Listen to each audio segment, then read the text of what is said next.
Yo, yo, yo. Hey, happy Friday. Yeah, yeah, yeah, yeah,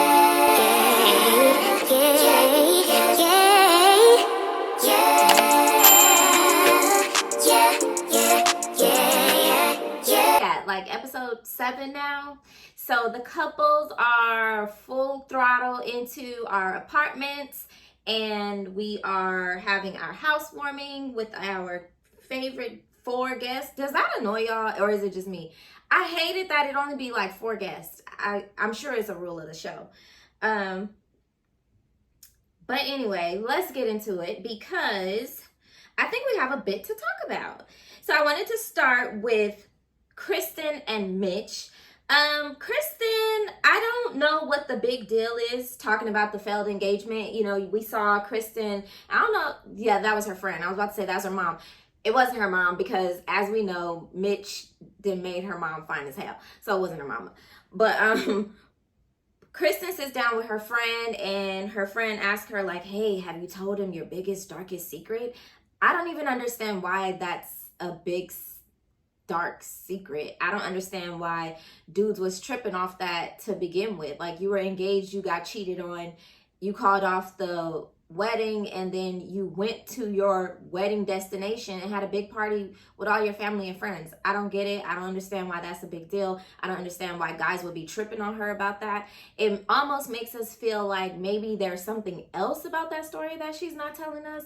Who knows? But that's not a big deal. And when she told Mitch, it was not a big deal to him either. When he said, that's weird, she did get a little offended. We saw that. And but he covered it up. Not covered it up. He made her feel better at the end when he was like, yo, that's not a big deal at all. And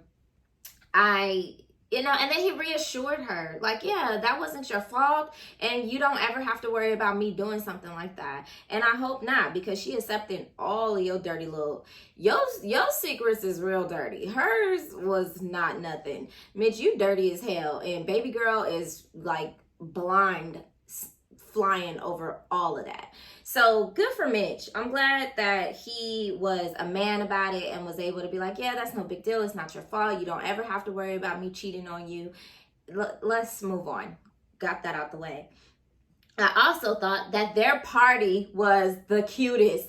I think everybody's party was cute, but theirs was the cutest. It was so nerdy. I really liked it. At the end, when they're talking, we find out that Mitch's biggest problem is that her dog snores. Newsflash, Kristen, put the dog in the living room, close the door so your man can get some sleep. That is an easy fix. Let's do that. Moving on. Alexis and Justin. I'm sorry, I do have my notes again. Y'all see me keep looking down. Alexis and Justin, it was refreshing to hear her say, like, yeah, I love him. I'm not in love with him. That was a safe play. And I'm so glad she did that, because we looking like, girl, But it's cool to see that she loves him. I guess we can understand that. You know, loving somebody not in a romantic way. She cares for him. Great. Moving on to their little fight that they had in the house, child. I was totally surprised that Justin stuck up for himself. I didn't see that. I thought Justin would be like super soft and a super yes man and not stand up for himself at all. But he did. He was like, oh, and you done? You always say you done. I was like, okay, Justin, surprise me, baby. I think Alexis is going overboard. Well, no. Okay, I take that back.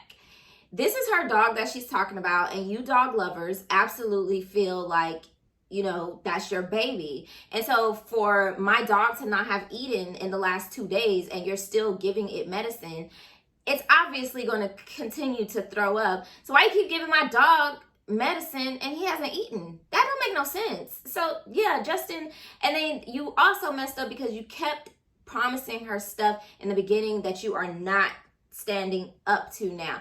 You was telling her that crazy stuff like, oh yeah, baby, I'm gonna over communicate, I'm gonna do this and I'm gonna do that, and you oversold yourself, and now you're not doing that. On the other hand, I do understand that you do feel like I'm a man, and there's some things as a man I don't need to tell you because I got it. And so I think by her expecting him to communicate every little thing, it feels a little emasculating to him. So I definitely get where the both of them are coming from, but it'll be interesting to see if they can work through this. Their little 90s party was real cute. It would have been way cuter if they would have told their guest that they were supposed to be wearing 90s attire. But I guess. Child. Ben. Sir, not the Great Value tequila. Who is drinking that? Ben is at the house trying to have everybody toe up in the morning. What is he doing? Morgan. And I'm glad Morgan came back to the house. She was like, yeah, you can drink that. We're going to drink this. Ben, get it together. Moving on to their party actually happening. And they're telling the guest about what happened on their honeymoon and how it was so horrible because it wasn't that bad. I think Morgan is absolutely overdoing this. And sis, I think that you're going to sabotage your marriage with this. He is visibly afraid of you already. And then you like you got this man scared to even talk about what happened. And now you're standing in the kitchen like, yeah, tell him what happened. Tell him what happened. Girl, he's scared because the last time he told everybody what happened, it was a problem. So I really want Morgan to chill out. Like, forgive this man. Y'all didn't know each other. He made a mistake. And y'all already talked to Pastor Cal about this. So I thought that we were forgiving and moving on, but I guess we're not. But I am moving on to Stasha and Nate. Nate is afraid of having kids because he didn't grow up with a mom. I think that makes sense. I think, we have to take people's experiences and traumas into consideration as we move forward in a life with them. It totally makes sense why he's apprehensive to have children, especially so early. They will have only been married 1 year before she's already talking about, let's do this. And he made a very valid point when he said, you don't even like dogs. Like, what are you going to do with a kid? You're always talking about you want this clean and that clean. What are you going to do with a kid, darling? I totally get it. I would hope that Stasha opens up her mind and she gets it too. But that's it for them. That was the only thing I noticed this episode. I would just like for Stasha to just slow down, give this man some time, and I think it could work out. I think he's still trying to live up to her expectations, but there's certain things that he's just like pumped the brakes on, and that kid thing he pumped the brakes on. So good for him. Lindy and Miguel. Now this right here. So for all of my viewers that you might not like me after this, I didn't know what to call y'all, so that's why I said that. But hey, here's my personal opinion. If you don't want that man's last name, don't marry him. It's very traditional, but a man's last name is his pride. When he marries you, he is showing the world, like, this is my woman. This is who I am committed to. I would give my life for this person. So yes, he wants you to walk around with his last name. Women that don't understand that, it blows my mind. Lindy crying across the TV about how you want to be put on his medical insurance. Girl, you sound so entitled. It's crazy. I guess I understand the wanting security, but if that's what we're talking about, then we're having these conversations way too prematurely. So let's wait till after vow renewal day, and then let's talk about adding you to the insurance and joint bank accounts and all of that stuff. I feel like you're asking for him to put you on. Give me health insurance. Girl, no, go away from me with this. Now, what else did I write about them? Because that irritated me, and obviously I'm still irritated. But I think that was it. I felt like she overshared. But maybe y'all drop down in the comments and let me know.